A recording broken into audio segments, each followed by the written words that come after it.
গোলাঘাট জিলাৰ মেৰাপানীৰ চলংপথাৰত ONGCৰ বিৰুদ্ধে সদৌ অসম আদিবাসী ছাত্ৰ সন্থা চমুকৈ আচাৰ দৈয়াং আঞ্চলিক সমিতি, মহিলা শক্তি সমিতি আৰু স্থানীয় ৰাইজৰ স্থানীয় সংগঠনে প্ৰতিবাদ সাব্যস্ত কৰে।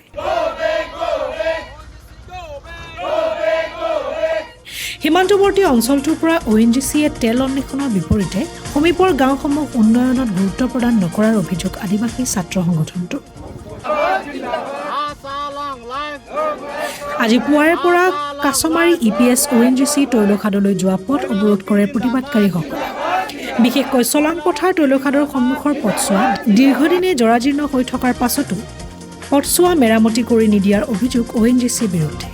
উল্লেখযোগ্য যে মেৰাপানীৰ কাষৰীয়া অঞ্চলসমূহত 10টাকৈ অধিক তৈলখাদ থকা স্বত্তেও স্থানীয় ৰাইজৰ অভিযোগসমূহক বুঢ়া আঙুলিত প্ৰদৰ্শন কৰি নিজ মতালিৰে কাম কৰি অহাৰ অভিযোগ উত্থাপন কৰিছে। বিগত সময়তো চলংপথাৰ গাঁওবাসীৰ অভিযোগ আৰু দাবীসমূহ উত্থাপন কৰি ONGC দক্ষ বিষয়াৰ সৈতে কেইবাবাৰো বৈঠকত মিলিত হৈছিল যদিও আজি পৰ্যন্ত ONGCৰ তৰফৰ পৰা কোনো ধৰণৰ সঁহাৰি নজনোৱাৰ বাবে ক্ষোভিত হৈ পৰে অঞ্চলটোৰ স্থানীয় ৰাইজ।